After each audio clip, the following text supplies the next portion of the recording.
give it some time, a little bit of a millennial pause, let it flow, let the time move a little bit, and I would say we're live. Hey guys, I'm Wolfie, and today we got a little bit of a show today. We got things to talk about, finally something worth, really kind of emphasizing. We got some big news with some cuts, some signings, some situation with, we'll take a look at the 49ers cap space as well to really get a good idea of what's going on from now until the future, what they can do in between the year, this year, and really just kind of break that down. Ranking 49ers players, nucleus players, really, to be honest, like players that are part of the nucleus and stuff like that. So I got 7 players that I feel like are part of the nucleus of the San Francisco 49ers, and we're going to rank them based on importance. And I'm letting you guys know now, quarterback, Brock Purdy's not number 1 because obviously quarterback would always be number 1, like no matter what, because quarterback's the most important position in football.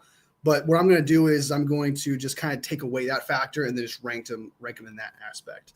And that's what we'll do today. So, and of course, as you guys know, it has been a week. So in case you guys have forgotten, there's a possibility you guys have forgotten, we're brought to you by water. It's super good for you. It's good for you. It's good for me. It's good for your bowels. It's good for your organs. And it's good for your skin. I tell you what, H2O, it's the way to go.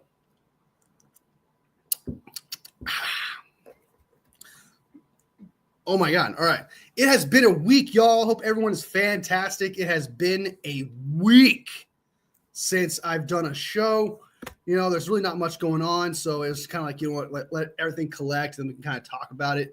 The contracts never came in. So I was like, it is what it is. We'll see until everything unfolds there. And Michael in the house. How everyone's day going so far? Mine's going absolutely excellent, man. Thank you so much. Got some fast food today. It's getting towards the end of the month, so you might be able to, get a little bit of a treat. Papa J in the house. Best mod a bro can ask for. Thank you for being here. Appreciate it. We're showing some love. That's what I like to see. So, all right. So let's go ahead and jump into the first thing with what's going on with the San Francisco 49ers, which we haven't got to talk about yet, which is the cap situation. Fred Warner got the extension, as we know, Kittle and Brock Purdy. So like every player has officially been signed. The San Francisco 49ers currently stand at $52 million in cap space, according to Spot Track and Over the Cap. That is second in the NFL. The 49ers signing Fred Warner opened up $13 million worth of cap space, $25 million for the next 2 years. So things are really looking up for the San Francisco 49ers in a lot of ways. I'm super excited. Let me go ahead and bring the cap so you guys can see it. Crazy Juice in the house. Good to see you, man. I'm glad you're here. What's up? Had some fast food. Feeling pretty good. Let's have some Sprite. I don't know why, but I know McDonald's has this too, but like for some reason, fast food Sprite is like amazing to me. I love fast food Sprite. It always tastes better than the ones in the bottle or in the can. I have no idea. There's like some sort of like voodoo magic happening there. I have no idea why that happens. Val in the house, showing some love. That's what I like to see. So let's go ahead and take a look at the cap space. Pah! All right, here it is right here. So the 49ers have $52 million in cap space this year, dude. Everyone thought that number was just going to come all the way down, dude, to like 20 million, 10 million, possibly take us over the cap. No, after everything, we're at $52 million. And that money, by the way, can roll over into next year. And next year's cap is $23 million just based on estimation, because we don't know how much the NFL salary cap is actually going to go up. So this is just based on estimation. The estimation is $23 million next year. So there's some rollovers that come over from this cap. In 2027, they currently stand at $14 million. So every single player that the 49ers that everyone said the 49ers could not sign. Oh, you can't sign this guy. You can't sign everyone and keep everyone. I don't know what you're talking about. I don't know what you're talking about. We clearly were able to do that and have a shit ton of cap space to go with it. So to say that like the 49ers can't, keep everybody, that they make decisions, they have to cut. No, we got rid of all the guys that either we replaced them, they're injury prone, or they were just dead weight and they didn't help the team whatsoever. I mean, to the extent where we cut players where we lost a shit ton of cap anyway. It's not like we gained cap by cutting them. So the idea that the 49ers cannot build a team with the Brock Purdy's contract is ridiculous because obviously they were able to do that. They're able to get Brock Purdy's contract in there, Fred's new contract, Kittle's new contract, and still have money in the positive, in the double digits even, for the next 3 years for sure, based on estimation. So the 49ers are in an incredible situation here where they can honestly, if the 49ers are doing fantastic, if the 49ers are having an excellent year where everything is just going their way, like they're 7-0, 8-0, trade deadlines around the corner. They could trade for a player, kind of like what they did with like Emmanuel Sanders. Maybe Chase Young. Chase Young didn't work out, but still we traded for a player to help boost our chance to get the Super Bowl.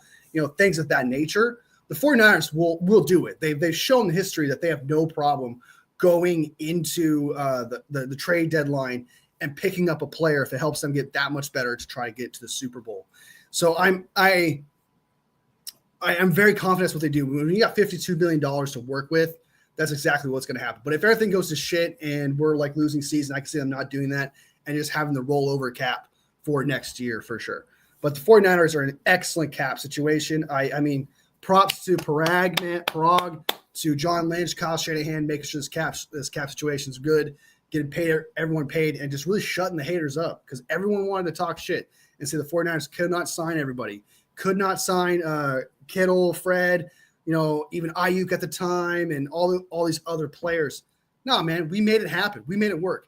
I think that honestly, even if we have $52 million right now in cap space, if we kept Debo, we would still have a shit ton of cap space right now. Like, think about that. We would still have, I think we saved like $16 million. So we would have like, 30-something million dollars right now in cap space. So we would still have $30+ million in cap space, even if we kept Debo. So we still technically would have been able to pay everybody that was worth paying. Hufanga was being replaced already with Mustafa. That's already a thing. Dre Greenlaw, they wanted to sign him. And if they did sign him, his cap hit would have been like, $8 million, something like that. Still would have been able to pay him. The 49ers know what they're doing. They know how the cap works, and they know how to always stay positive. And they're doing a very good job of making sure that everyone gets paid. And the players that are either, injury prone or they've already been replaced or they're just dead weight, they know how to get rid of those guys. This team is on a really, really good track, and I'm super proud of them, and I'm super excited. I'm going to make a video on it later, a short, of course, and I'm going to just rub it in people's faces and be like, you said we couldn't pay everybody. You said we couldn't pay everybody. That's what I'm going to do. I can't wait to make that video. So, yeah, the 49ers cap situation is fantastic. $52 million. Fred's been paid, saved some money. Save the Kittle, Purdy, everything's great. I mean, everything's fantastic. I'm super proud of this team. Well, now I don't have a favorite player in the special teams anymore. It was Wishnowsky. That is the next thing we were going to talk about here. Wishnowsky's back problems must have been really severe if we're just straight up replace him because of that. Yeah, that's why I think too. I think it was just that bad. He is an older guy, and you know how it is when you're an older guy, man. It just doesn't. Your body just doesn't handle it. Even if you are a punter working out, your body is 33 years old. Thank God he didn't play any other position because he probably would have retired at 20. If his body's giving in that bad, his back's that bad. I wonder what he's doing to make his back that way. I understand that everyone's different. Every body is different. So when a body gives in to its unique status. But it's just kind of interesting that, Mitch Wishnowsky is 33 years old and he's just a punter and he has back problems. So what's he doing? Is he reading a book like this? Is he watching, does he have a hunchback that we don't know about or something like that? I don't know, but he clearly has something going on there. Maybe he has sclerosis, I think it's called, when you have a curved back, and that could cause some problems. But yeah, I mean, if it's that bad, I do agree. One, if they just straight outright cut him, that means medically, he's just not going to do it. They're guaranteeing pretty much that there's no possible way, because he was a good punter. I thought he was a really good punter. Was he the best punter? No, but he was still good, still reliable. He had some solid punts, I mean, there's a few that come to my mind. I can't remember the game, but I just remember picturing like inside the 5 a few times. He was a good punter. Like, believe it or not, I actually liked Wisnowski. I was a big fan of him. But it's so sad to see him go. But we picked up Morstead, who's not a bad punter. He's 39, so it's really like a 1-year thing until we find a new punter. But, I was a fan of Wisnowski. I really did like him. I liked what he brought to the table.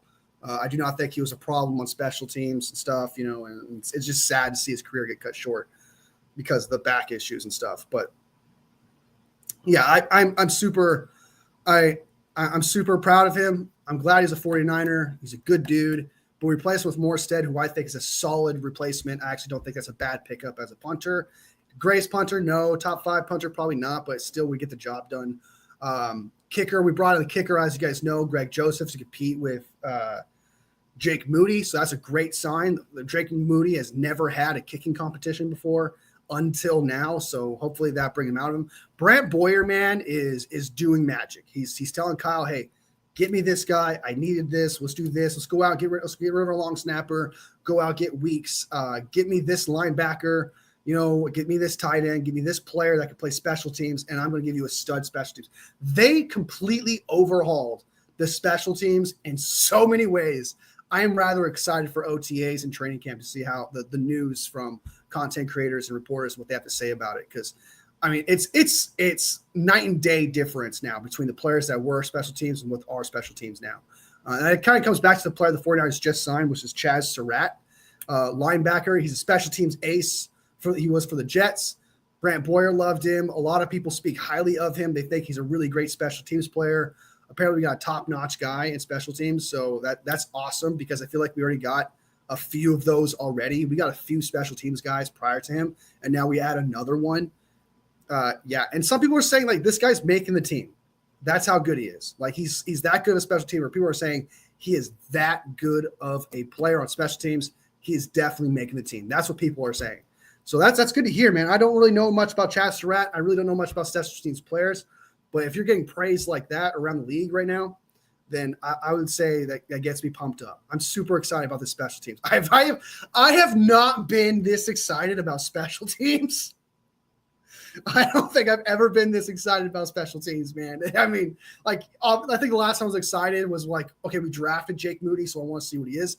But like special teams as a whole, man, I mean, from all corners of that position, of that side of the ball, of that phase of the football, I've never been more excited to see how it turns out. Like, I am super stoked, and I believe there's never been more eyes on it until now. So, I love what they're doing, man. They are not fucking around. A lot of people and a lot of 49ers fans wanted a different special teams coach. They just wanted a new special teams coach.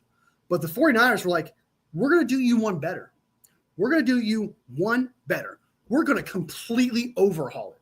We're going to break it down, destroy all of it, down to the nitty-gritty, move the debris, and build a whole new house.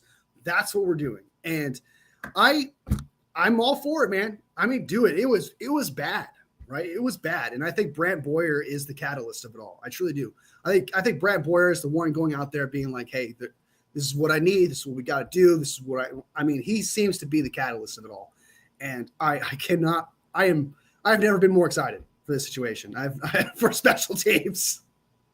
Truly, man. I mean, it's up there. So in situations. So that's the news, man, which is just, we cut Wisnowski. Appreciate you, man. Take care. Wish you nothing but the best, man. Sorry about your back, man. Cut it short. That really does suck. I do think you're a good punter. We got Thomas Morstead. We signed him. He is a good punter, not great, but he's good. And then you got Chaz Surratt, supposed to be like a special teams ace. Someone else will be signed. So that's the news lately with the 49ers. We won't know anything about OTAs, minicamp, or anything like that until tomorrow on Thursday, when content creators, reporters, and all that can actually see the field and report back to us. Right now, everything's closed off. We don't know what's going on there. But yeah, there's a lot to be excited about when it comes to OTAs. And we'll talk about, players that we're excited to see the most in OTAs, what we want to see the most. We'll get into that. And then we'll rank some 49ers players, of course, too, as well. But let's get some of these comments here. Hey, we're showing some love. That's what I like to see. Strawberry in the house. Eagles OC, I'm glad we are still able to use it on the tush push. They need it. That's what I'm saying. That's what I'm saying. A lot of people don't like that, but I'm with you, man. They need it. They need it. Also, I can just say I hate the Eagles fans wanting a PFF rated Warner as number one linebacker in the league, as he should be. He should be. Zach Bond played great, man, but like, relax, dude. Relax. But I'm not surprised. I'm not really not surprised. Wisnowski had a noticeable decline last season. I think he was ranked one of, if not the worst punter. I don't think he was that bad, was he? Let's check out his rank. Let's check out his was he? I don't think it was that bad. I thought he had a few good punts. Let's go with PFF, even though PFF is not end all be all, but let's go with PFF. He was ranked the 23rd overall punter last year out of how many? He was number one in kickoff. On punts, he was 64. On kickoffs, he was number one. How many snaps? Because I know he got hurt. He had 22 punts. It's not a lot, which is 33rd in the league. His longest punt was 58 yards. Pinned inside the 20 was 11, which was 31st. So it wasn't great.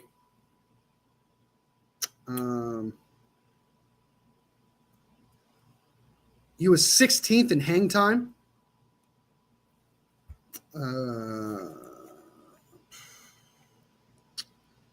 But yeah, I guess you could say theoretically through some of these statistics actually wasn't that great, but he wasn't the worst. Wasn't the worst. Pinned inside the 20 was 11. Long was 58. I don't really know if that. I don't know. Longest really kind of. I don't know if that's really matters too much, but yeah, I guess he was hurt though, man. You know that's gonna happen. But I liked him. I actually liked him. I thought he was good. Bunch of wanting.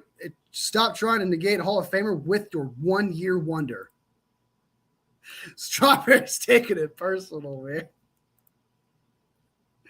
I'm not surprised, man. It's either like I don't want to talk too much about it, but it's either like okay, you'd be like they had the great players, man. They had great players everywhere and stuff like that, and then they'll agree with you, and then you'll say, oh, that's why they won the Super Bowl. And then they'll demean them. Oh, Zach Bond's just a 1 year wonder. Their corners were just rookies. They weren't that great. And then they'll start degrading it and say it's not that great. So they will, whatever fits their narrative, man. Whatever fits their narrative. Yeah, I think it was his back. His back was bad. He must have come to OTAs this week, injured or struggling. Why else would it wait? Yeah, they probably wanted to wait until see if he can heal. I do agree with that assessment, Strawberry. Just kind of see if he can,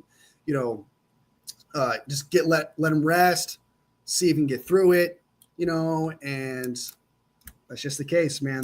He was probably hopeful. And there's probably a window where he probably could have healed, but it just never came to fruition. So it's kind of sad to see, really. Do you think Mooney changing his approach from 3 to 2 steps will change anything? I have no idea. I have no clue because I don't know how many people know actually a lot about kicking, right? I think recently we learned a few things about kicking because we wanted to know why Jake Moody was so bad. We talked about the punter. The way the punter was holding the ball was terrible. The long snapper wasn't very great because of the way he threw it. There's a few things we learned, but I really don't know enough about kicking to really say like it's going to make a difference. But if he's trying something new, if he's trying to do something new and trying to get better at something, then I'm all for it. I mean, at least he's not staying the same and expecting a different result. If Brant Boyer is telling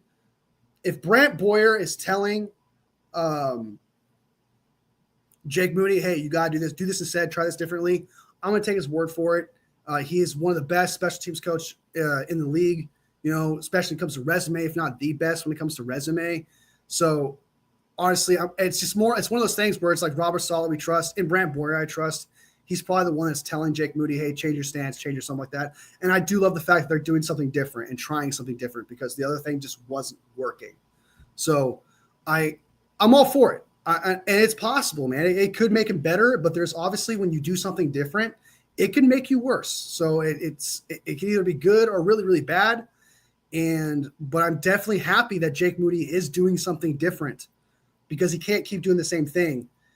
And because even before his injury, right? Even before the whole no injury last year in 2023, people say he wasn't that bad, right? Even in his rookie year, he had like this weird hook thing where it would go too far to the right.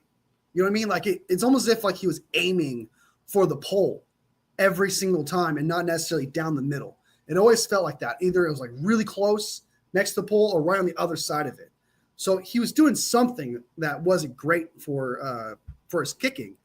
And if this two-step is better and makes him better and, gets him better angles or more powerful kick, whatever it may be, I'm glad he's trying something different because what he was doing was like, if you watch it, like the kicks were like always never down the middle. It was always like super close to the post.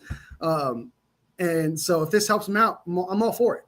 I'm a big advocate of trying something different if what you're doing right now is terrible. If you're doing what you're now is okay and you get better at what you're doing, that's okay. That's different. But like what he's doing now is terrible. So you got to change it up. You got to do something different.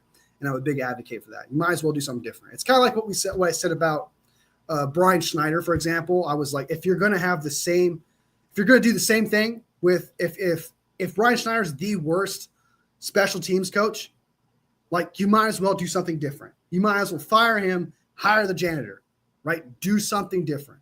If Jake Moody has to spit, take a shot of whiskey or whatever it may be before he has to do it to stop him from being one of the worst kickers, then I'm all for it. Try something different.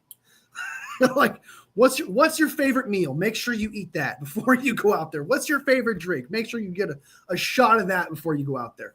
Something. I'm all for it. If this two-step is the way to go, I'm going to trust Brant Boyer, and we'll see. We'll see. He's competing with Greg Joseph, who is not a bad kicker, by the way. He's competing with him. So if he does change to a two-step, it better work relatively fast. He better get it handled really, really fast. Because come preseason, if he can't figure it out and it's just got worse, that dude's gone. He's going to be cut. I hope our season special teams does end up being better so our punter and kicker don't get hurt trying to tackle a player.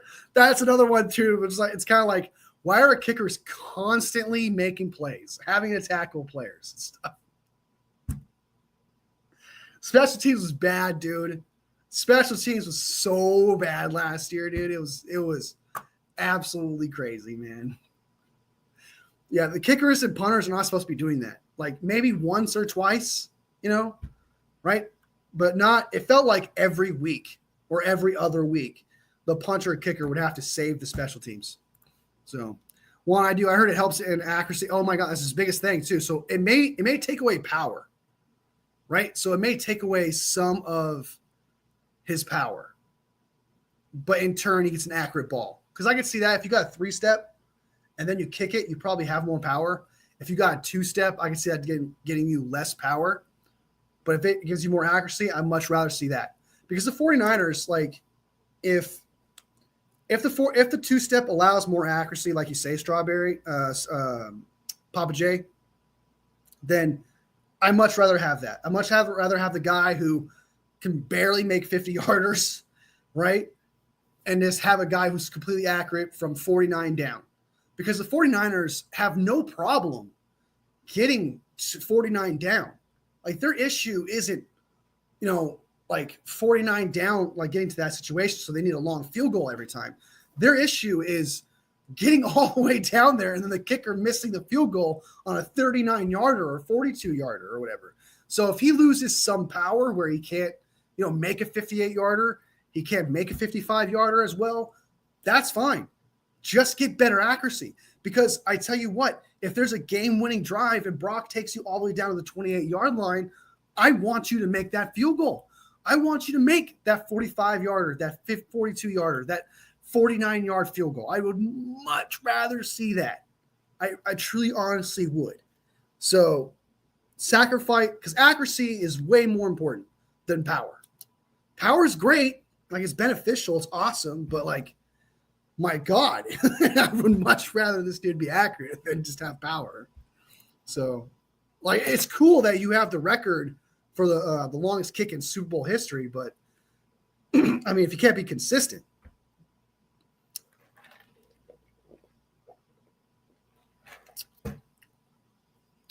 I always trust Saleh's judgment on linebackers. If Saleh likes him, I'm good. I'm with you on that. Linebackers are Saleh's specialties. That's why if we didn't have Robert Saleh as our defensive coordinator and we drafted Nick Martin with the 75th overall pick, I would be so butthurt to this day. I like his tape. He looks really good. But I'd be like, dude, why? I would still be holding that against him to this day. To the 49ers. But Robert Saleh, we trust, man. When you got Robert Saleh, you got to, you give a little faith. You it's kind of like a beneficial factor where you're like, yeah, I guess we could have gotten him later, but it's Robert Saleh. Robert Saleh loved him, so it's worth it, right? It adds that value. So I'm with you. In Robert Saleh, we trust, man, especially with linebackers.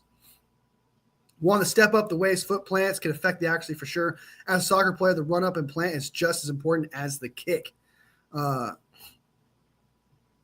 I don't think it was a PFF. It was another metric that said he was really, really bad.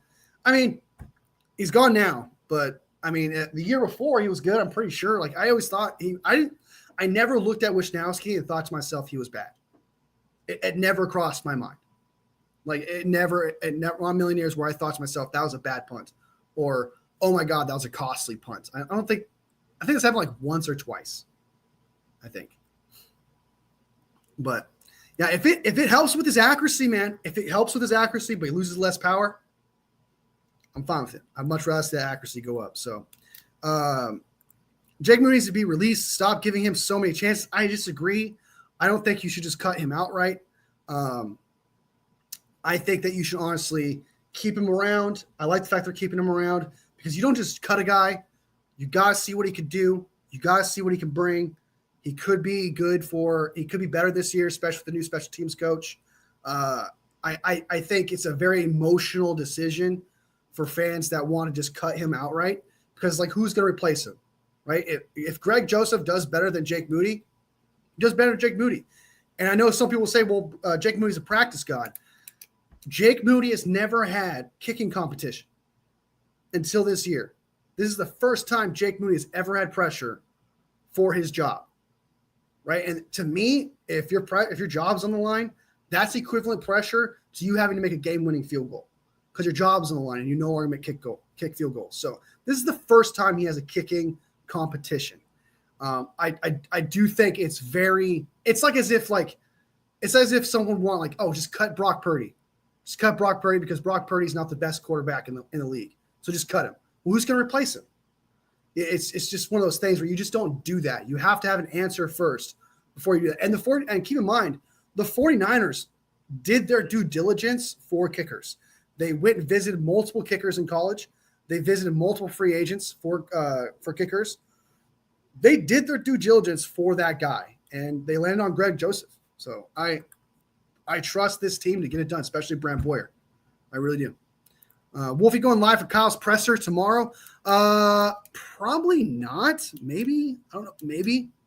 I know I'm going live tomorrow for the Wolfie and Terradome show. Because me and Terradome will go live tomorrow at 9 a.m. I don't know. When is the presser tomorrow? When is that presser? Presser. Kyle's presser. Thursday. When is it tomorrow?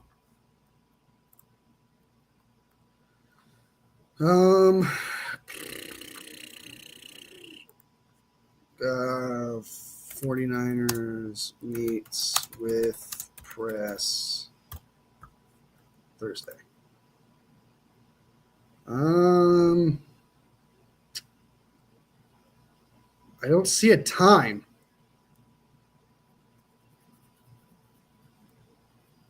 I don't see a time. It just depends on what it is. If it's like noon or whatever, I might go live later on it, or I might just make a video on it, reacting to it. We'll see. I think I said Solomon Strawberry said 1:45 p.m. Pacific time.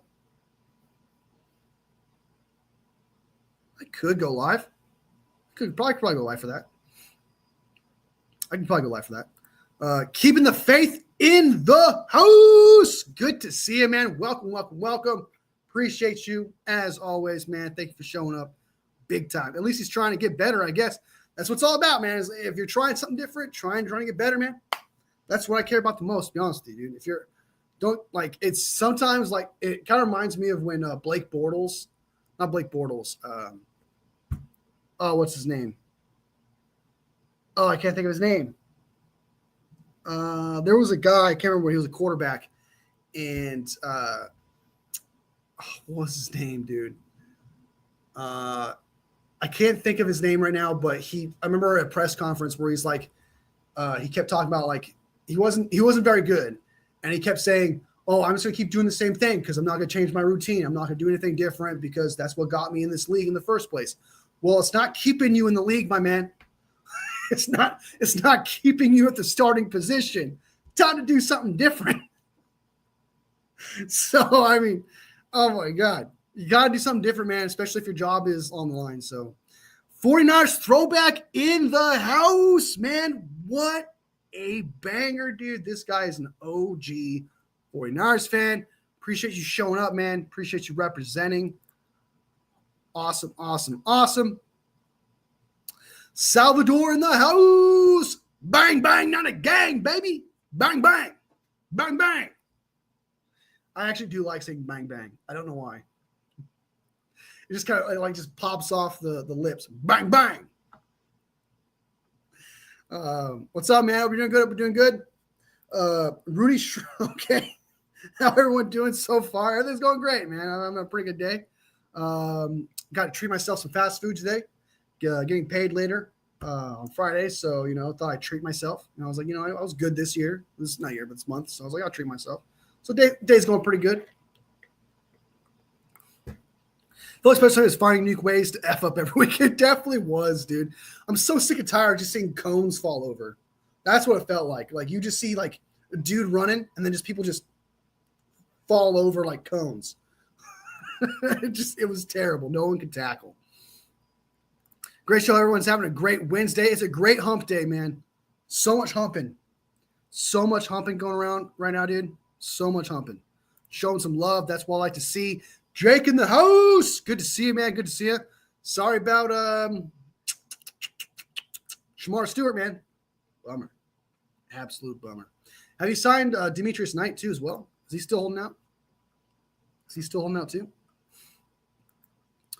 How are we giving him so many chances? Everyone who wants to cut it because of last year.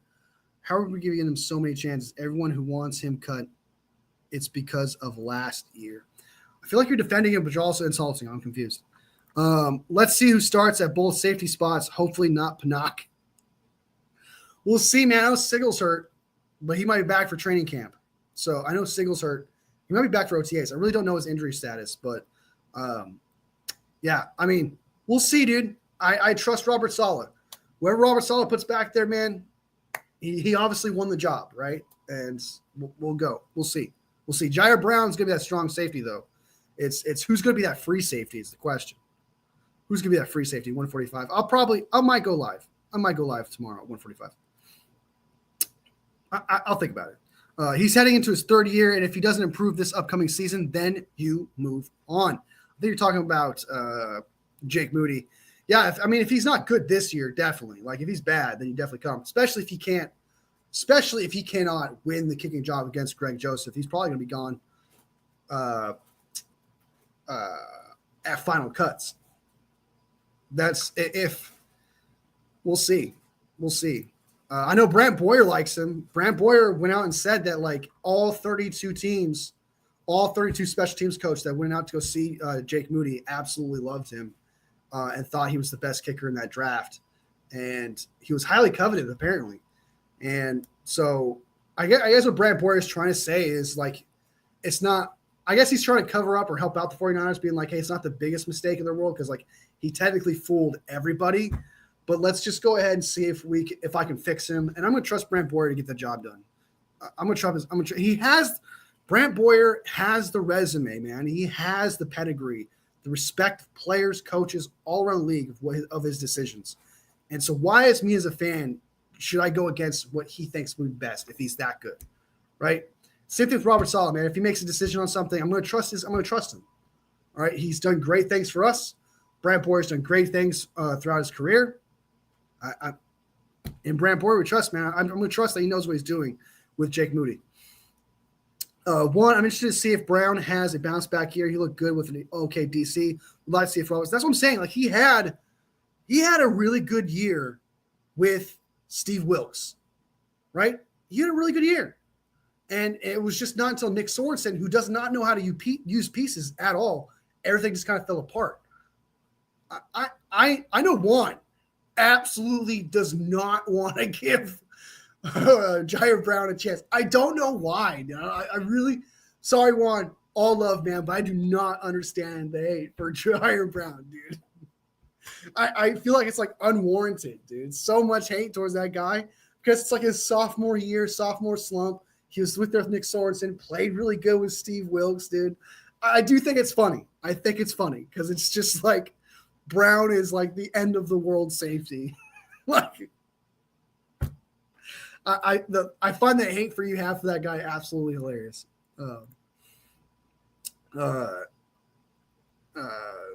Showing some love to throwback. I've come to accept that Brown will start, and I'm willing to give him a chance. But if he messes up even once, I'm calling him trash. He's like, you better be an all-pro, mother. It's hump day, man. On hump day, you got to be humping. You better be humping. Keeping the faith. Welcome. Apparently, all the second-round draft picks haven't signed contracts because Texans and Browns gave their second-round picks fully guaranteed money. Yeah, I heard about that. That's crazy, dude. Because we haven't signed Alfred Collins either, right? That's true. It just takes one team, man. It just takes one team. That's all it takes. It takes one team. Like, let's go back to the Jaguars, right? Like when Christian Kirk was signed that crazy contract, dude, that changed everything for wide receivers, man. Like changed so because of Trent getting bulky, dude. Because of Trent, I'm gonna sign this guy. He hasn't done shit in the NFL, but I'm gonna make him the highest paid wide receiver in the NFL because he's fast, he's shifty, and I know I can get the most out of him as a GM because I'm a GM and everyone around me is amazing and awesome. So what we're going to do is we're going to give Christian Kirk an absurd amount of money and just screw everyone else. Oh, but sir, what about our cap? Shouldn't we get better wide receivers? This isn't about our team. This is about everyone else's team, and fuck those teams. That's the approach of Trent Baalke, man. He is the weirdest, dumbest GM on the planet. He likes overpaying players. He likes giving players based on potential, not exactly what they've done. And he likes injury-prone players. The dude has ruined everything for everyone. So I'm saying that people want to see Moody get cut because of his performance last year. Yeah, I just don't think it's just not. A lot of people are really down about that. And it's just like they're approaching it, right? They're doing something with this. It's not like they're just saying, oh, we're going to give him another chance and just hope him. No, they're bringing a kicking competition. They're having him change his kicking stance, his two-step kicking, three-step, whatever it may be. They got a new long snapper. They're doing so many new things to try to make sure this guy is set up for success and for him an opportunity to win the job. And he's not even guaranteed it. So, like, if he's bad, he's going to be bad, right? It's just the 49ers are actually doing something. And I don't think it's fair for fans to just be like, just cut him outright. I don't think that's smart. I do not think you do not have a better option right away. You don't. Did you expect Justin Tucker to never miss an extra point until his 7th year? I didn't know that, but I'm not surprised. The dude didn't do the stuff that he did, man. He probably would have gone. He's probably still in the Hall of Fame. I don't know. NFL's weird like that, but he might be the he would be probably go down as the greatest kicker of all time if he didn't do that stuff. Now that kind of comes on his resume. No pun intended. And you people blame Mooney for that Super Bowl loss because of that one block kick. I love Juice when he brings. I know Juice is like the biggest advocate for that complaint because some people will bring up, you got that missed kick, and then I've seen this. I'll see it sometimes on TikTok or I'll see it somewhere else. Someone will bring that up, and someone will be like, "Oh, it was a block kick," and I'll be like, "That must be Crazy Juice's account because he doesn't. He lets nobody get by with that comment. He missed a kick. It was blocked." He lets no one slide with that, dude. He's like, it's not fair. It's not fair. It was blocked. Oh my God. Always the Browns effing this over. Yeah, man. We'll see. We'll see, man. I think you have a better year. I think Robert Sala will know how to use Jair Brown. DeReese says that's crazy, man. That's absolutely crazy. One, the Texans joined in this time. Yes, they did. They changed it for everyone, man. This time it's the Texans. But yeah, I mean, if you're going to sign a second round, it's almost like I don't blame the second round picks for wanting that at all. Being like, hey, well, if that guy's getting guaranteed money, why can't I get guaranteed money? Especially for a guy that was relatively a reach, even though I don't think it was. I thought Jaden Higgins was totally worth that draft pick. But you know, I could see where and why people aren't signing their deals. So, but I also didn't know that there's only 2 teams that signed second round picks. I didn't know that. Moon was doing his job in that Super Bowl. It's not his fault. The idiots in front couldn't block. I haven't seen it, so I really don't want to make a judgment on it because I haven't seen the kick because I refuse to watch the highlights of the Super Bowl. But I mean, there is sometimes a kicker can be responsible for a block kick if it's a low kick. If he kicked it low, giving the defender the defender's an opportunity to jump up and block it, then that would be his fault. But if like there was a bit of a breakthrough or some of that nature, right? Some other reason why it was blocked. I don't know. I really don't remember how and why it was blocked. So I couldn't really make an argument, but there is a way to blame the kicker for that. I'm glad no one followed suit on the Browns Watson contract. Oh my God, dude. That one was like, we cannot do that. Because, I mean, what was it? When did he get that contract? Like 2020, 2021? Something like that, 2019 or some shit? Like he got it a long time ago. And it's almost, and he's still one of the highest paid quarterbacks. Like $230 million guaranteed just now got passed by, I believe, Josh Allen. So it's kind of like, it's kind of crazy to think that like that's how bad that contract was. And teams were like, whoa. Hey, dude, we can't do that. we cannot go to $230 million fully guaranteed. That guy's crazy and the Browns are nuts. We can't do that. But I will say this though. If Deshaun Watson was good, if he came out and played like that top 5 quarterback like he did, I think it may have happened. I think teams would have to pay that much money. So I think the fact that he played terribly was like, okay, see, it was a bad contract, bad investment. We can't do that. But I bet you if he played really good, teams be like Joe Burrow right now became paid $300 million guaranteed right now. I'm certain of it. I'm glad teams just said no, 110%, man, 110%. D'Amico's smoking crack. I wonder if it's just like a GM tactic to be like, hey, we have no problem getting guaranteed money to this guy. Let's go ahead and screw over the rest of the teams that are having problems signing their guy. I bet you it's like a tactic. It's kind of like what I said with the Trent Baalke. He probably used it as a tactic to sign Christian Kirk and screw everyone else over. Like, I wonder if it's just one of those things. As far as that Jags fans thought Trent Baalke was going to be, he was so terrible, dude. I remember telling people in comment sections being like, guys, he sucks. He's terrible at his job. He's not good. He's not good. He signed Navarro Bowman after his injury. I love Navarro Bowman. I really do. But he signed Navarro Bowman, then got fired. And we got screwed over with cap with that. And I don't think he actually played after that. I think he played like one season, and he was terrible. I know he was not good his first season. That last season, he was bad.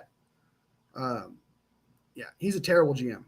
The Jags did the right thing cutting him. I still think Tucker is the GOAT. I would, maybe. Diggs living life, Steve-O in the house. He is. You guys want to talk about this? This is crazy. I don't know if you guys have heard, but Stephon Diggs got caught having a what was it? Pink Coke. I think it was pink Coke, and I'm not talking about the soda either.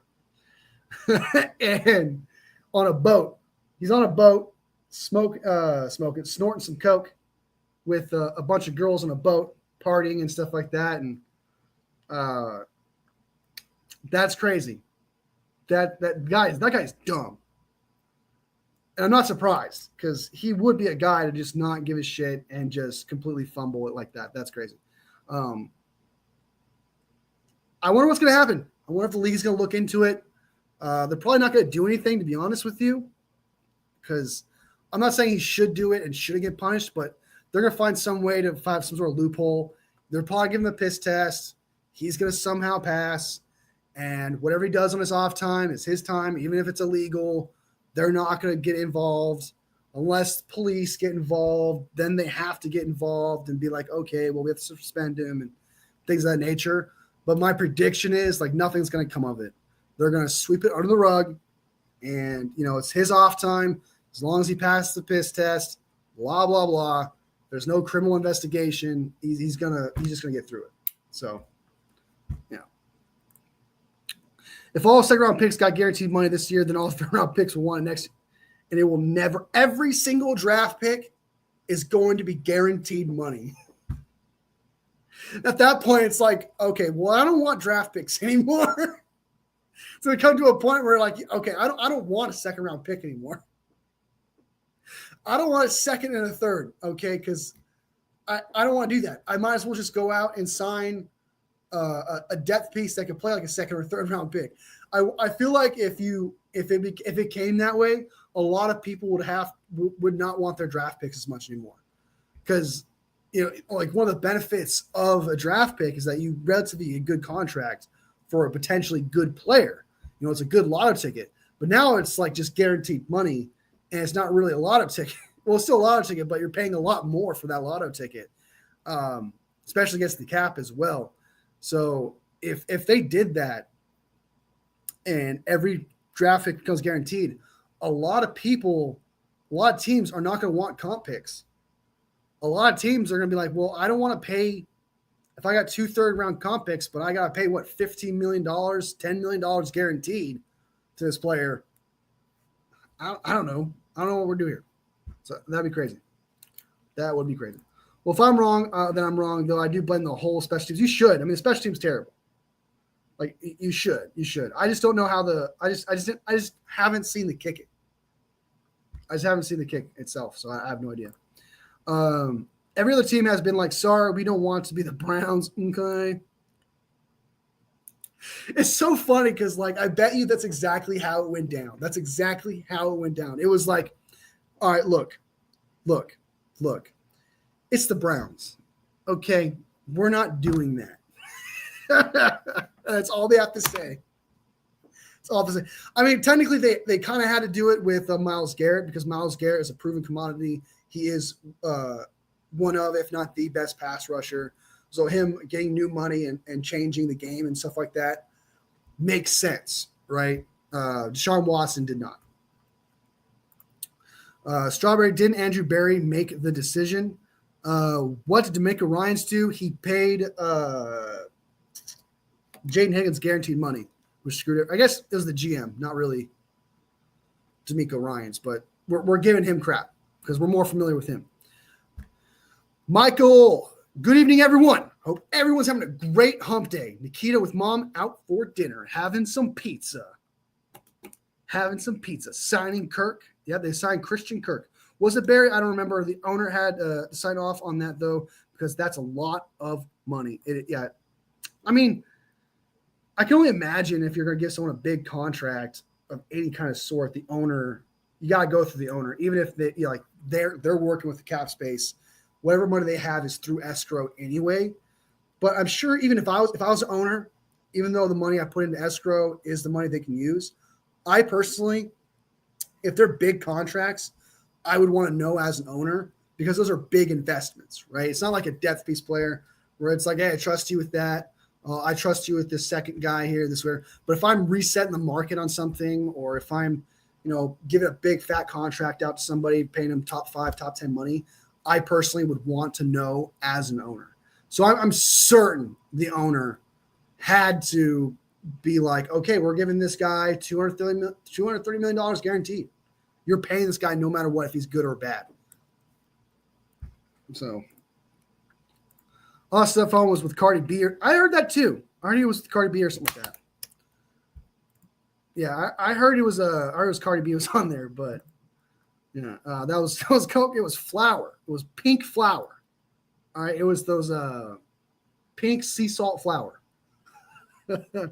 Why are we allowed that to be filmed? The NFL can suspend him now. They have, some of these players, dude, like it's people do things and they record it. It's kind of like with it's not really the same, but the stupidity is the same thing. It's like, when the prank phone call stuff with the football players, why would you record yourself doing that?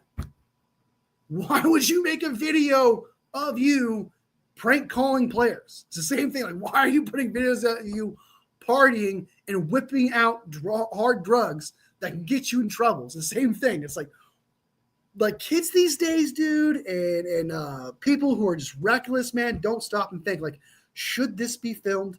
Should I be filming doing this? Like, there's no such thing as closed doors anymore or inside jokes. You have to let everyone in on the joke for some reason. I never understood filming something that is sketchy or whatever. Like, it's weird. It's so weird that people feel the need to like have that clout. I don't understand. I don't understand. Watch the movie until they get home. Watching yourself some Illegally Blonde. Michael's watching Illegally Blonde right now. 2. Illegally Blonde 2. Give away all the 6th and 7th round picks because I don't want to guarantee players money. That's for sure. That's for sure. Yeah, like, screw 6th and 7th round picks at that point. I'll just go out and get an undrafted guy. Next thing you know, undrafted guys want fully guaranteed money. Sorry, I've been busy. Hold on.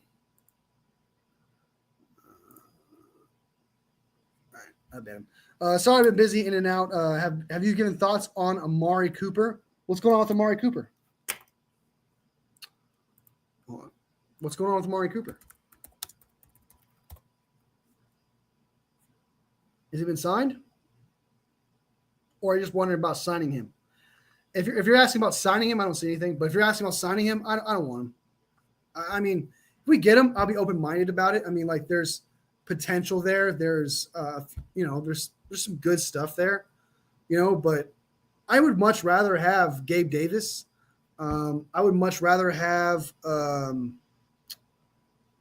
there's another wide receiver that's worth signing too. I can't think of it is, but I don't know. If it happens, I'd be like, okay, hopefully we can get a lot out of him. Hopefully we can get that great wide receiver out of him, but it kind of seems like he's done. Like, he didn't do great things with Buffalo. He had a couple good moments. But if he wanted to come in on a vet deal or whatever, I would give him a shot. But I wouldn't love it, wouldn't hate it, wouldn't think much of it.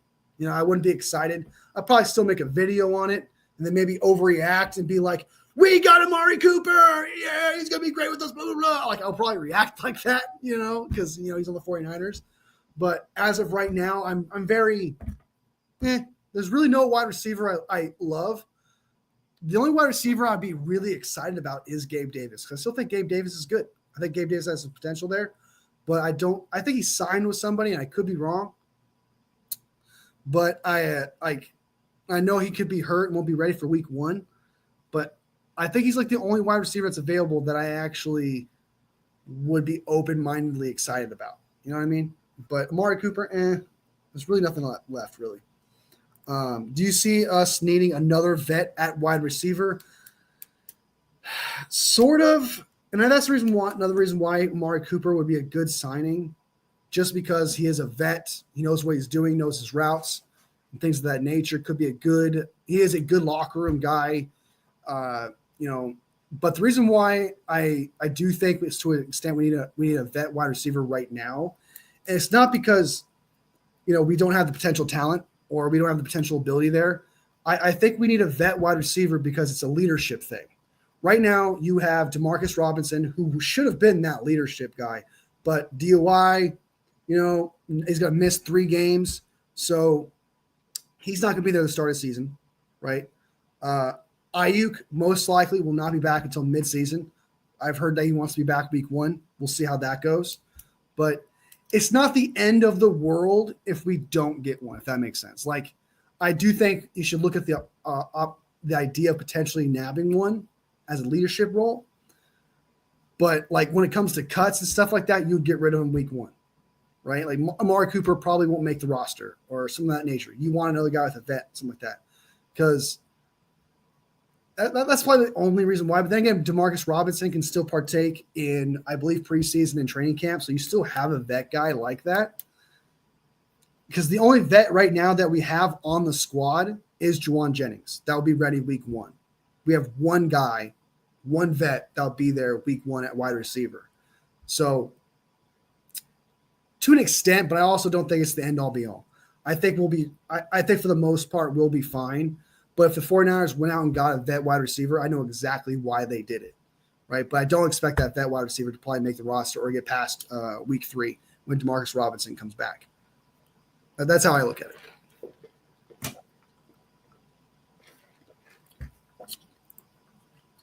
Could bring a wide receiver, the ex-Bears or Hopkins. Hopkins signed with the Ravens, but I know what you're saying. Maybe Allen might not be a bad situation there. But if they did it, I would be for it. But they don't have to.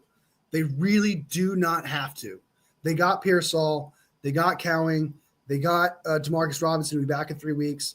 Ayuk can come back in the middle of the season. But there's Juwan Jennings, Pearsall, and Cowing, and Watkins, and a few other, and the other rookie Burgeon and all that. And Isaiah Nair looking great. I do think the depth there at wide receiver is enough to be like, okay, we can go 3 weeks without Demarcus Robinson. And we can wait until midseason for Ayuk. I don't think it's the end-all, be-all at that wide receiver spot. I'm not worried about wide receiver spot. I know there's some 49ers fans out there that are worried about it, but just because there's a bunch of what-ifs happening there. But that's kind of always been the case with the wide receiver situation. And I know that sounds weird to say that, but like after Juwan Jennings, ever since we had Juwan Jennings, Ayuk, and Debo was never your wide receiver guy. So we always really had just 2 wide receivers, Juwan Jennings and Ayuk. It was always just those 2, because Debo, to me, was never just that wide receiver guy you could rely on as a wide receiver. So it's right now they do have 2 wide receivers. Pearsall, I believe in Pearsall. I think Pearsall looks solid. And they have Juwan Jennings. So they're back at square one with having 2 wide receivers that they trust. This time, Cowan might take a step forward. Jordan Watkins looks solid. Demarcus Robinson is coming around the corner there. I actually think that they potentially could have the best wide receiver position that they've ever had, potentially, like in a wide receiver aspect. Because again, I'm not counting Debo, because Debo to me was not a wide receiver. Okay, I didn't expect him to beat people in man and do all the crazy things you expect a wide receiver to do. I expect him to do the sweeps, screens, play running back, all that kind of type stuff. So 49ers always had relatively just 2 wide receivers. And I think they have 2 wide receivers now, Pearsall and Juwan Jennings. Demarcus Robinson comes back in after 3 weeks. He'll be there. I potentially come back. I think this could potentially be the best wide receiver position group the 49ers had in a long time. I truly do think that. And then also you got Kittle as well as in the passing game. So if a lot of people are worried about the options for Brock Purdy, I'm not. If anything, it opens up the door for George Kittle to get more targets. I mean, if there's less wide receivers to throw to, theoretically, let's say the 49ers don't have enough wide receivers, right? Let's say that. They have George Kittle. So that makes up for that spot. You know what I mean? So he has George Kittle, he has Juwan Jennings, and he has Ricky Pearsall, and Demarcus Robinson come back 3 weeks. I think he's got enough passing options, if you were to ask me. So I don't think it's the end of the world. If anything, like I said, I feel like it would just give more potential targets for George Kittle, which is something every 49ers fan has just been dying for, wanting for a very long time. We need more targets for Kittle. Kittle needs more targets. That's what we need. Well, if you got question marks at wide receiver, guess what? Your receiver is going to be Kittle. It's going to open the door for him. There's some who can be cut after preseason. True. Jeff in the house. I'm doing great, man. I'm doing great. Like I keep saying, man, I have fast food. I get paid on Friday, so I was able to treat myself a little bit. It's a pretty good hump day. I had to slap myself a little bit, splash some water in my face. Because after I have like fast food and stuff like that, man, I have to take a nap. Like I'm 36 years old, man. I feel old. And every time I eat some food, man, I have to like take a nap, especially heavy food like fast food. I had a burger, fries, a drink. Thank God I didn't get a shake. So I was like, I have a show at 4, man. And I was like, I gotta wake the fuck up. But yeah, it's a pretty good hump day. I hope your hump day is going great, man. Hope your hump day is going great. Mom and I are eating Chinese buffet. Nice, man. The thing about Chinese buffet, man, Chinese buffets, I get full, but then like an hour later, I'm hungry again. That's the one thing about Chinese buffets is that I don't ever get, like I'm satisfied for an hour, but then an hour after the Chinese buffet, I get kind of hungry. I'm not gonna lie. It doesn't last long. Do you think they extend Juwan? I think he's going to be price himself out. Yes, I think he's going to price himself out of San Francisco. I don't think they're going to extend him this year because he's going to want. If I'm Juwan Jennings, I'm going to want to prove myself this year and get myself a fat contract. He's earned it. He's deserved it. I'm not saying like, oh, we should just get rid of him. It's his time or whatever. It's his time. He's done his time for the San Francisco 49ers in the aspect where he deserves his money. He deserves to get some really good cash. And the 49ers possibly cannot afford him, especially with the rise of Pearsall. He's good. Ayuk comes back. He's fine. Cowing steps up, Jordan Watkins, all of them. Then I do think he priced himself out respectively, deservedly so, and we got his replacements just in case. But it sounds to me the 49ers are setting themselves up for the next wide receiver group, right, in general, getting rid of Debo. Now they're going to get rid of Juwan Jennings, I feel like, next year. And if I'm Juwan Jennings, I'm not taking any contract this year unless it's like top 5 money, right? I don't see the 49ers giving that to Juwan Jennings. Unless it's something like that. If I'm Juwan Jennings, I'm playing on this contract, balling out this year. I have a great opportunity with Ayuk out, Demarcus Robinson being out, Pearsall still being a question. Juwan Jennings has a great opportunity to really take advantage of this season and do the same thing like he did last year in 2024 and in 2023. I mean, ever since he's been here, really, he has an opportunity to prove himself to be like, okay, and how old is Juwan Jennings? I think he's like 28, right? Not images. Come on now. He's 27. He'll be 28. He'll be 28 in July 10th. He's my grandpa's birthday. He'll be 28 in July. So, I mean, he's going to get a new contract just before he turns 29. This might be his last opportunity to get fat cash. Because I mean, once you hit past that 30 mark, dude, everyone looks at you different. You immediately become a different wide receiver. People look at you different. Your price goes down. So I think that if Juwan Jennings were to stay with the 49ers next year, he would be taking a discount, like on 10%. Like you got Pearsall, you already paid Ayuk. Yeah, he deserves top 5 money. If he goes out there, balls out this year, takes advantage of it, man needs to go out there and get paid by another team for 3 years, whatever it may be, $25 million for a year. So like $75 million contract. He deserves that. And it's kind of weird. Like, you don't want a great player to leave your team. You never want a great player to leave or something like that. But it's almost like you're watching children grow, and you're like, it's time for them to blossom, time to go out in their own, build their own world, go have their own family, go to college, things like that. It's almost the same thing with Juwan Jennings. Like, we watched him grow from this little itty bitty baby wide receiver, little seventh rounder that no one believed in, blah, blah, blah.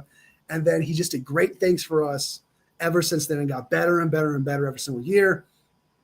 And now it's just like, okay, it's time to let you go. You deserved it. You're still family. Bang, bang, Niner gang. You'll be a Niner for life. There's no hate. It's go be free. That's kind of what it feels like with Juwan Jennings. It's going to be sad, but I'm going to be so happy for him. Just do not go to a division rival, Cowboys, Eagles, or Steelers. We're good. We're good. We're good. We're good. Do not betray me, Juwan. Just don't betray me. Showing some love. That's what I like to see. How's you not going so far? You think the 49ers got after Williams as wide receiver who was on the Jets? You think the 49ers got after Williams as wide receiver? Who? Mike Williams is on he's back for the Chargers, if that's what you're talking about. Everything is good, bro. Feeling blessed, and I hope you feel the same. Showing some love. That's what I see. Week 1 spreads are out. We got the spreads out on hump day, baby. Let's go. 49ers are 11-2 favorite over Seattle. Oh, 1.5 favorite. Oh. All right. That's interesting. 1.5. I think we'll be fine with what we got. We need to roll over that leftover cap scat. I think we rolled $52 million. They get $23 million off of that. So, yeah, I'm happy about the cap situation. The cap situation is phenomenal, man. Cap situation is phenomenal. Kittle should get more targets since they brought in Farrell specifically for pass blocking to allow Kittle to pass. Exactly. With Farrell out there, man, you don't know if it's a pass or a run because Kittle can also block. So you don't know if it's going to be a pass or run. I'm a big fan of that signing. It really changes the game. Yeah, I really like Nair. There's some good potential with him. There's some high upside, man, but he's got an uphill battle to climb. He has to do phenomenal. Like, to stay on this roster, because the 49ers already have 6 wide receivers or whatever that are guaranteed a spot, where they can only have like 5 wide receivers guaranteed a spot. So he'll have to like really ball out. He's really on the outside looking in Nair's. I'm more worried about CMC than our wide receiver room. I'm so nervous about that. I'm so nervous about CMC. I think personally,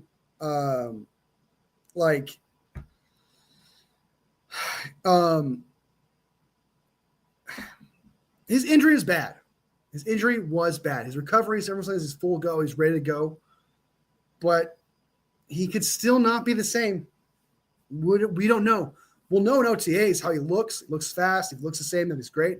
But he technically had like a year off with some spurts of play last year, and that never does anyone favors, really. So I'm a little worried. I do agree. I think I agree with that statement. One, I'm a little more worried about CMC than our wide receiver situation. Just because, like, if he's not out there, or if he's like the half the man that he was, I mean, it's not going to help the team, right? And that's something to concern about, because it's possible he could be that. Like, he could be half the man he was. He could be exactly the same. So it's just that very fat question mark there with CMC is an issue. While wide receiver, man, it's not really – there's question marks, but it's not that bad. I still think Brock Purdy has enough to work with, unless, like, wide receivers start getting hurt or whatever, right? Or getting shot, knock on wood.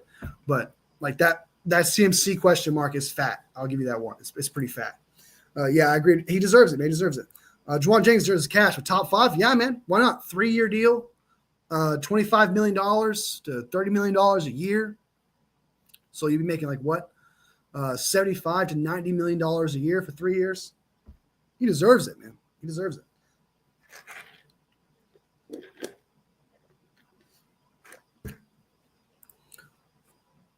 Not top 5, but probably like 20 mil. No, I think he deserves like 25, 30. I think by the time next year, he'll deserve something like that. It depends on how he balls out. If he has a baller year, that's a phenomenal year, man. I think someone out there will give him 20. I think someone out there will give him 25 mil. Should top 5 be for top 5 wide receivers? No. That's just not how that works. That's just not how that works. But if top 5 is not, I guess it's not. I guess $25 million is not top 5 money, but still $25 million is a lot of money. And that's why I'd say 25 to 30, because I think Ayuk is the 7th highest paid wide receiver, and he's $30 million.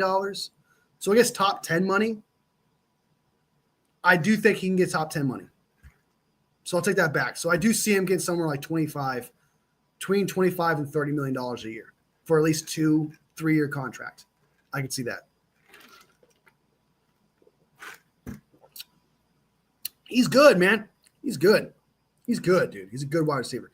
30 mils reserved for Jettis and Jamar Chase. Ayuk's getting it. Amon-Ra St. Brown's getting it. I mean, Ayuk's getting 30 million.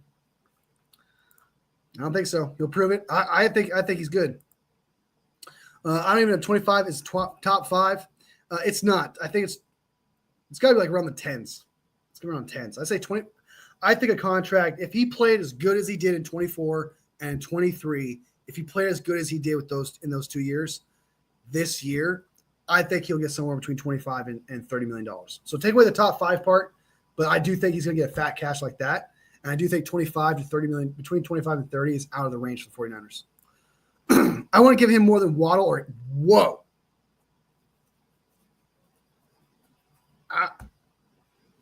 Honestly, I like Juwan better than Waddle. Higgins is injury prone. That's the only problem with Higgins. Higgins just constantly gets hurt. I think he's had like one healthy year, and after that, he's at least been hurt. That's my only concern with Higgins. But Juwan Jennings has always been solid and always reliable. I would easily take him over Waddle. Easily. Waddle is extremely inconsistent. I think Juwan Speak is around Waddle level. I would easily take Juwan over Waddle. I think Juwan's a better wide receiver. Easily. Really, Waddle and Higgins are 20 mil. I think it's fair not to pay Juwan more than that. Yeah, I would say that. I thought if you're saying somewhere between $25 and $30 million, that's about what I would do. I would easily go somewhere around that. Maybe like 25 million, 26 million, 27 million. The problem is compared to Higgins and Waddle, he's 28 years old and he's going to be 29 next year in July. So he's a bit of an older guy where you don't want to commit that $30 million for 3 years to someone like that. So maybe like between 25 and 30 for sure.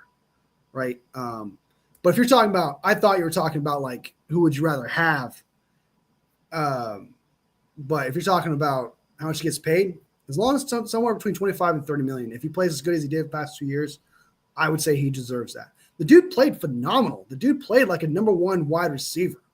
His jump balls are phenomenal. He has pretty good route running. It's not the most elite, but he makes clutch plays all the time. He's an excellent blocker.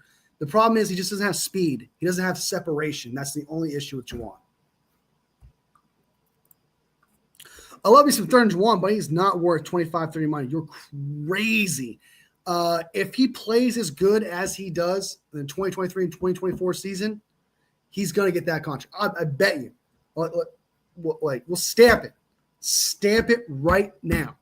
If Juwan Jennings plays as good as he did in 2023 and 2024, we don't resign him. Right, and he goes to another team, I bet you he gets somewhere between $25 and $30 million. Let's stamp it. Let's stamp it right now.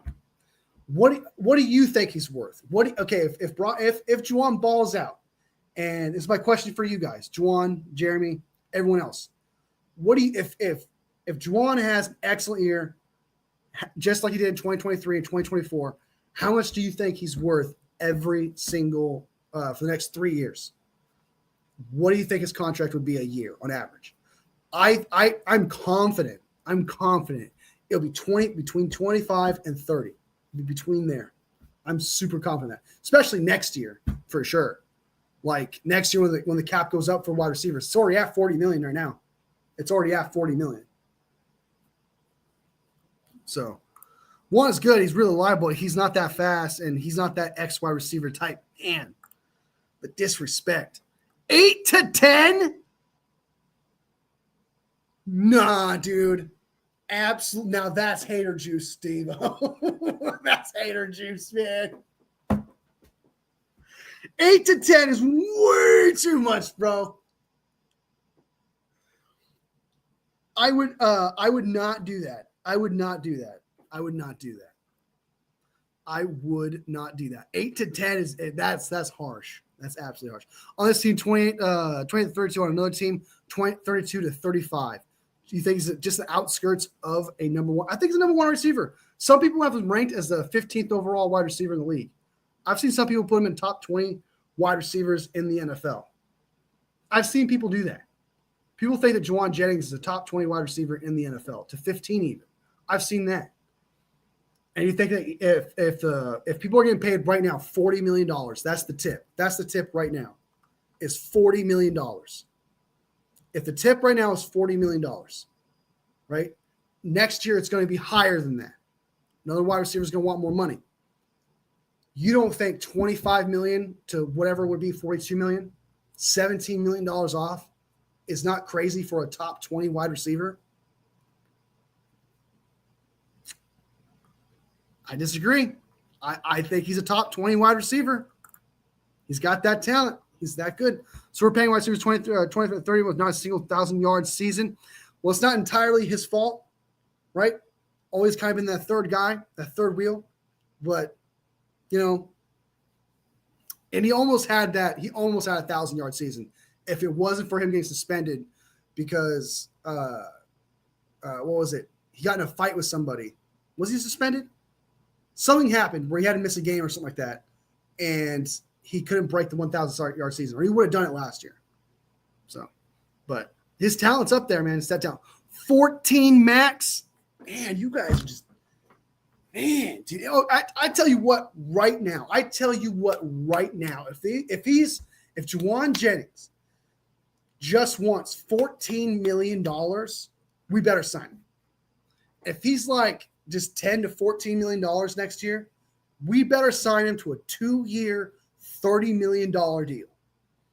Like, easily. Like, I wouldn't even second guess that. Like, we better pay that guy. I would easily pay that. Like, I would easily pay $14 million, $15 million for Juwan Jennings for 2 years. I'd give him his $30 million contract, make it fully guaranteed.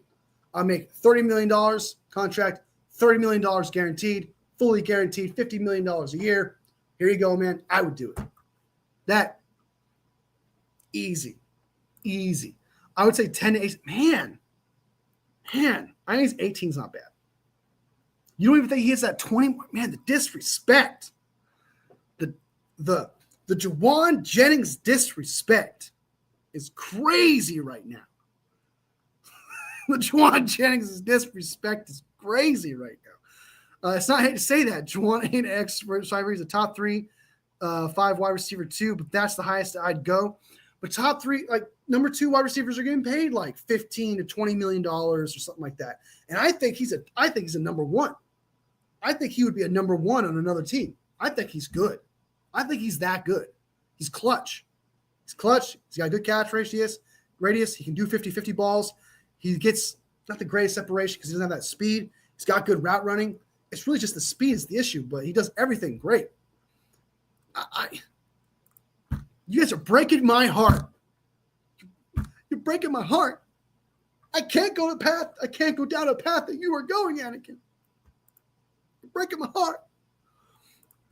What did you think of the Falcons showing 28 to 3? I have no idea what happened there. 2 players, jersey numbers 28 and 3. I have no idea what you mean by that. Never heard of that. I'd take maybe Waddle, Addison, Higgins. I would take Addison probably. Out of all 4 of those, probably Addison. Higgins, man, he's inconsistent.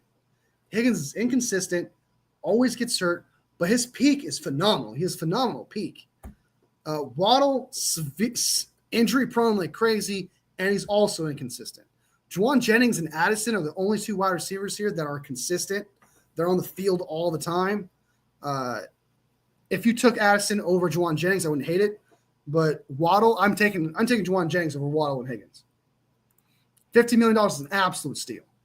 Wide receivers getting around $20 million. Exactly now. Hell, Higgins just got paid 30 as a wide receiver too. Now Higgins is better than JJ.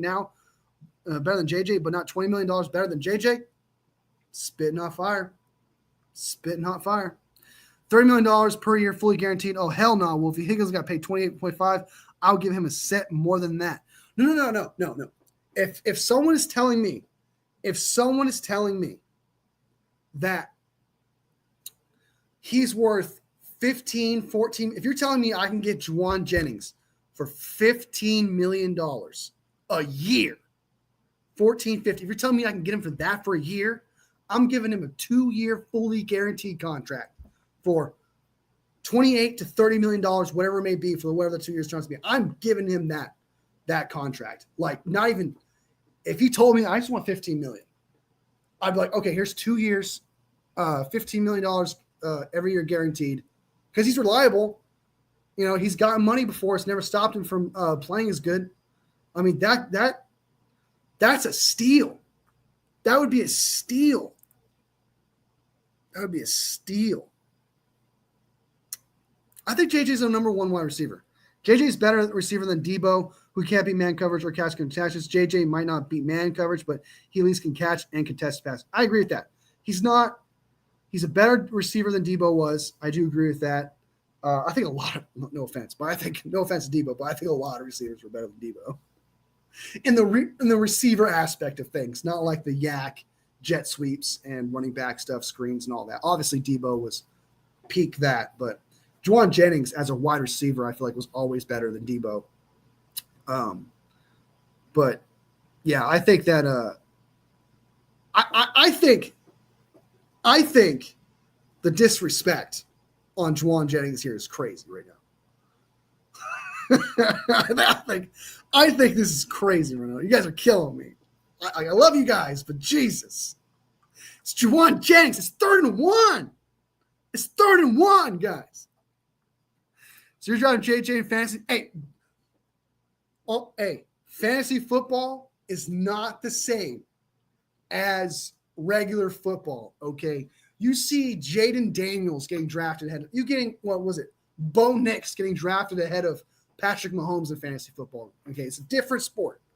Different sport, but different game. Okay, Mr. So I think Juwan is really good wide receiver too. Only borderline wide receiver 1, but I'd say that about like 4 or 5 other wide receiver 2s. I think Waddle's a good wide receiver too. I don't think Waddle's a number 1. I think Waddle just because of his speed. That's the only reason why people love him a lot, just because he has that speed. But I think he's overrated. I think he's a bit overrated. His best tribute is blocking, and he's great at everything else. Like, what are we doing, Steve-O? Steve-O, I know you like to troll, man, but like the Juwan Jennings disrespect is not the way to go, man. That is not the road to go down. That's not the road to go down. He's phenomenal at blocking. He is the best blocking wide receiver in the league, bar none. But he's still great at contested catches. He's still clutch, reliable hands. He does get open when you need him. When you need him most, he's there. You can't teach that. You cannot teach that. Those do not follow trees, and he never gets hurt. He's always consistent. You guys are hurting me. You guys are gonna make me cry. Why are we disrespecting more like this?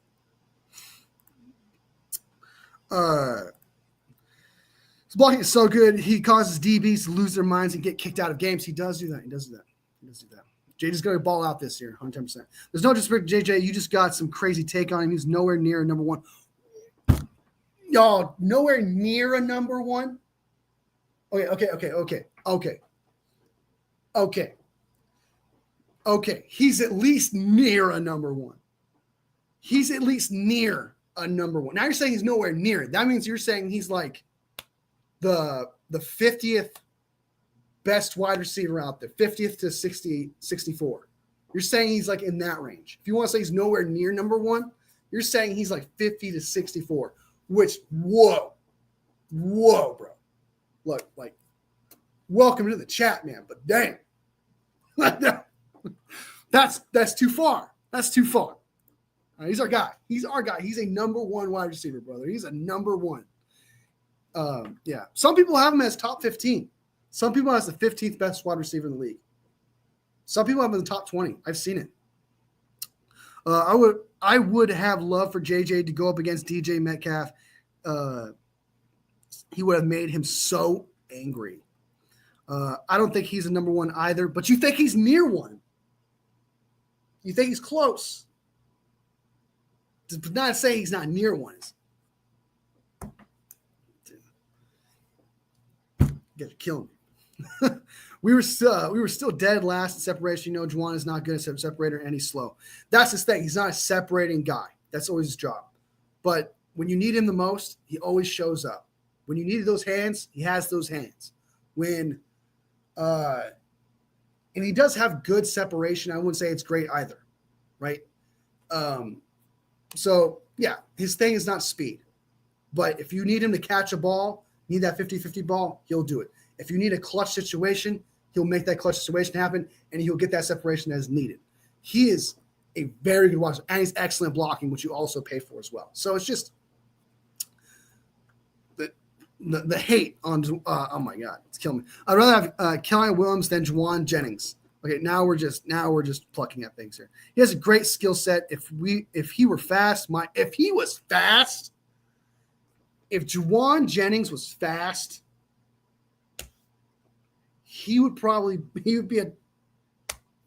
If Juwan Jennings was fast, man, he'd be a top 10 wide receiver in this league. Top 10 for sure. Easy money. Easy money. He'd be a top 10 wide receiver easily. Possibly in top 5. Because he's really good at catching the football, contested, and everything else. Your only concern is that separation. But even then, he doesn't do bad at that. What makes a wide receiver one is blocking, reliability, clutch was, separation, and speed. Juwan only has 3 of those things, and he's elite at all of those things. Right? He's phenomenal, man. When you need him the most, he shows up. When you need him to catch that one big ball, he'll catch it 50-50. If you need him to get that one separation, he'll get that separation, especially in zone. He knows where to find his place in the zone. Funky ball, he'll know how to grab it. He'll make crazy catches. Red zone threat, his red zone ability is phenomenal. Yeah. All right. So, all right, Juan. How much are you paying? I don't think Jeremy gave me his price yet. All right, Jeremy, give me your price. What would you pay Juwan Jennings? Juan, what would you pay Juwan Jennings? What would you pay? What would you pay? Especially the wide receiver market getting more expensive. It's going to be like $25 million just to pay a number 2 wide receiver. It's going to be like that. If you have to rely on JJ to be a number 1, we'll have a season just like last year. He's a good third option, dude.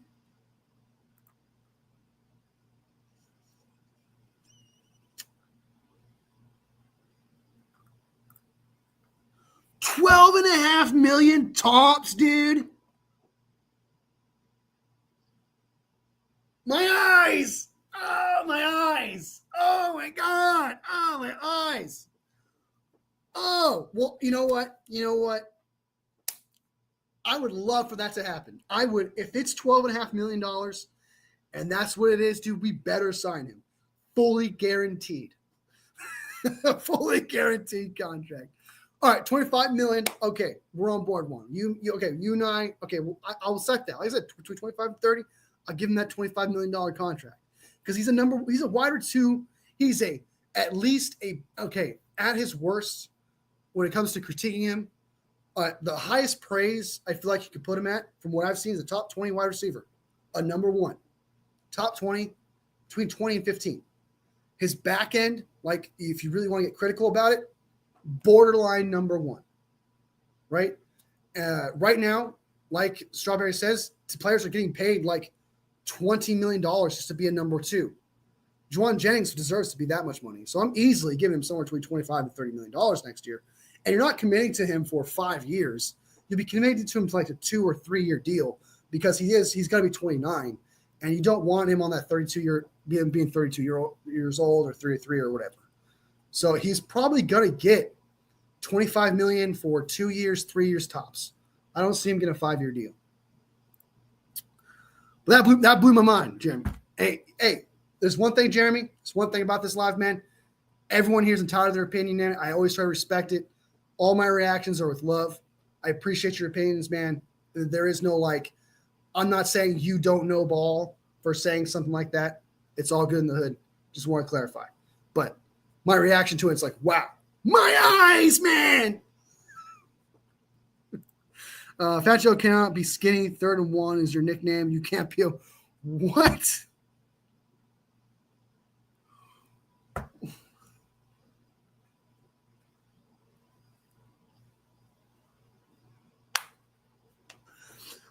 He's not 3rd and 1 because he's your guy. He's your guy because he's your 3rd wide receiver. He's 3rd and 1 because on 3rd down, he's your guy. All right, he's your guy. He's your clutch guy who's going to catch the ball. He's the guy you go to convert the first step, to convert the downs. It's not 3rd and 1 because he's a 3rd wide receiver. That's brutal, man. He's got to be the 3rd wide receiver. Oh my God, that was funny. Not sent more than 25, honestly. If he wanted more, I won't budge. Love him, but he's not a wide receiver 1. You guys make me cry. But it's okay. I still love you guys. I still appreciate you guys.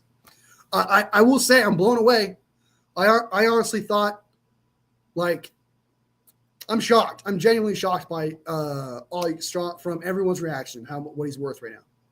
I didn't think that I would be the one that's going to be that's going too far.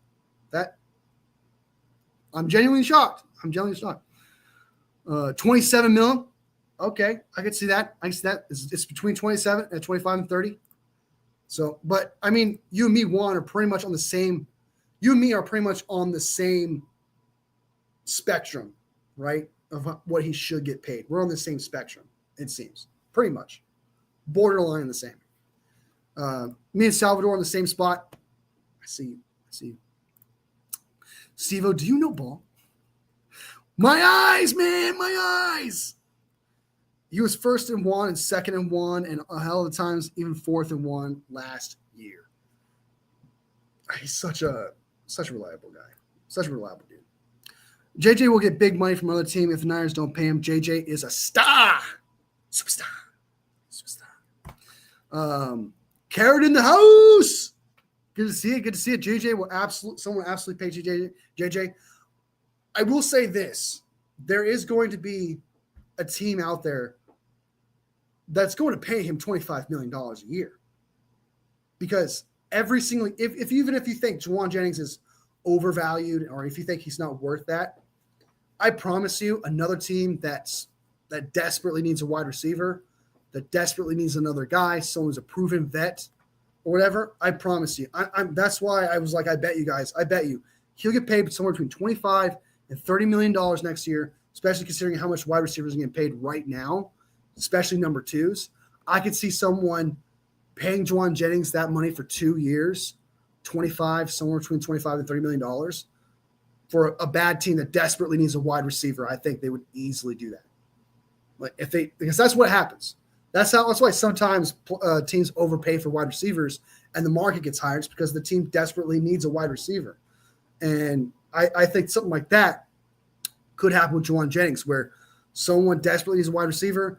If they think he's just a $20 million wide receiver, they'll pay him 25.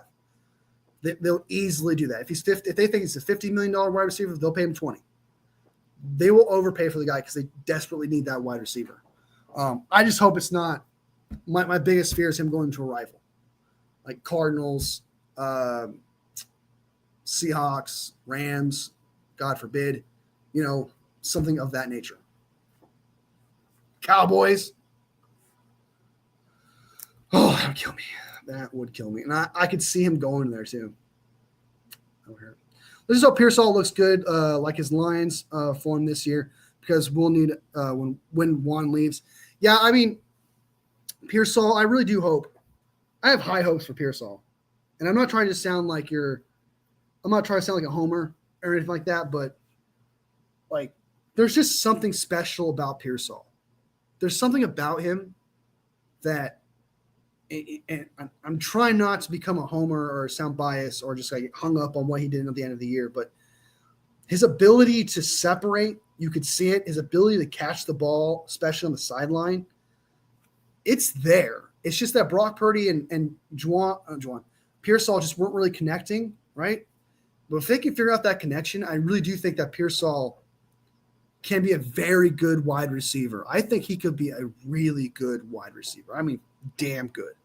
I think there's a lot. I think Pearsall's ceiling is super high. And I'm trying not to give my hopes up with Pearsall. I'm really trying to temper them. But there's something in my chest, there's something in my gut, something in my 49ers soul that I just feel like Pearsall is going to be the man. I think he's going to be our franchise wide receiver next to Ayuk until we get rid of him, and it's going to be Brock Purdy and Pearsall. There is something special about Pearsall. I see it. Like there's just something about it. From what I saw on his offseason, the way he moves, he's got that wiggle, he's got that separation, he's got that burst, he's got enough speed, he's got excellent hands. Then what you saw at the end of the season, there is just something special about that guy where I know it's supposed to be a question mark and you should be concerned because it is just his sophomore year. I think he's going to be great. I think he's going to be a great wide receiver. I don't want to give rankings. I don't want to say top 10, top 5 or anything like that because I don't want to go too far with it. But I think they got a gem out of Pearsall. I think there's potential he might be a household name kind of type wide receiver. Big JJ fan. Teams in wide receivers absolutely gets paid, just like Kendrick Bourne got paid. That's true. And he got paid a lot more than I thought. I can't remember how much he got paid. We got overpaid, though. JJ brings the fire. He's great for the team. I hope he stays. Strawberry, you are right. Another team will pay him. I think he's going to be gone. Matt Burrows said he was practicing with Purdy a lot this offseason, which is good because I don't think they really had the connection last year, only a couple of games. Yeah, they had like Brock Purdy would overthrow it. Underthrow it, whatever that connection wasn't there. To be fair, man, I mean, it was the middle of the season. They didn't have time to build on that chemistry and stuff. It was really touch and go, like especially because Pearsall got shot. He wasn't able to practice with Purdy or anything like that, an opportunity. But it does seem to me that Pearsall is putting in the work, and Brock Purdy too as well, are putting in the work to make sure that connection works. So, and yeah, I'm super excited about the future. Everyone thought it was gonna be Purdy Ayuk connection. I mean, it sounds like the future is Purdy and Pearsall. And what my concern, because we already know that Brock Purdy and Ayuk have a connection. That connection is there, right? But we don't know if Ayuk's going to be the same guy or not. What's going on there? And we don't know if he's going to be a drama queen if Pearsall turns out to be the top guy and Pearsall turns out to be the guy for Brock Purdy and Ayuk gets butthurt and then causes drama for us. There's that possibility. Like that, there is that possibility because Ayuk likes being the number one guy, wants to be the number one guy. And if Pearsall comes out of the gates looking phenomenal, making just like 100-yard games, another 100-yard game, another 100-yard game before Ayuk comes back, Ayuk's going to fall the wayside as the number 2 wide receiver. And can Ayuk handle that? I don't want to say he will. I'm not going to say he's going to be that guy. I don't want to say just outright he'll be that guy because he's never been a problem really before his contract situation. He was always a stand-up guy, great locker room dude, never a cancer, never a problem, didn't care about his targets, nothing, right? Didn't care that if he looked like a number 2 or number 3, didn't matter, right? It was just that one season where you want to get paid that everyone thinks that Ayuk's this person. We don't know what Ayuk is right now, but there is that possibility. I'm not going to be ignorant to it, that he could be a drama queen now. I'm not going to say he is one because he has more years of not being one than him actually being one. So I'm going to give him the benefit of the doubt. But what happens when Pearsall pops off? Makes you think, man. Makes you think. Next wide, I would love it. Slick Rick. Love it. Absolutely. If AJ pays them that kind of money you're talking about, they're not going to have a job for long. Damn, Jeremy, dude, does not believe in JJ like that. Does not believe in 3rd and 1 like that. That's crazy, man. That's crazy. Honda, Toyota is better. I'm not a car guy. If it runs and goes, that's all I care about. I know that Ford stands for fixed or repaired daily. That joke I do know. I do know that joke. Pearsall, Purdy, Juice, Kittle, CMC, and the exciting whites. Well, they are all white, huh? I just noticed that. PNP. Oh, shit. Are we going to call him Pip? We're going to call him Pip? Pimpin'? PNP. Is PNP something? Found on road dead. I like that one. That's a good one. Ford. Does PNP stand for something?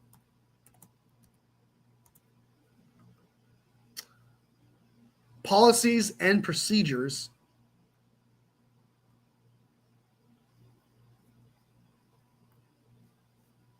Yeah, PNP stands for policies and procedures. So I guess Purdy would be the policy, and Pearsall would be the procedure. Policy and procedure. Oh my God. Pearsall and Purdy. We're gonna call him Tommy. Tommy in the house. We're gonna call him policies and procedures. That's what we're gonna call him. That's their nickname for him here on out. You know the policy. You know the procedure. 100 yards, 3 touchdowns. Let's go, baby. All right, guys. This was an excellent show. I'm glad we had a great conversation about Jauan Jennings. I love being shocked. I love having a great conversation about it and stuff like that. I was genuinely shocked by some of your guys' opinions about Jauan Jennings. I respect it. Personally, I love the guy, and that could be the reason why, is because I just know what he's done for this team, and he deserves a lot more love, and he deserves a fat contract. So it really could just be me coming from that. And it does sound like I'm the minority here what I think he should get paid, which is fine. We all have our opinions of that, either out there or with either minority or not, hot take or not. That happens. As long as it's honest, it's all that matters. So yeah, that's how.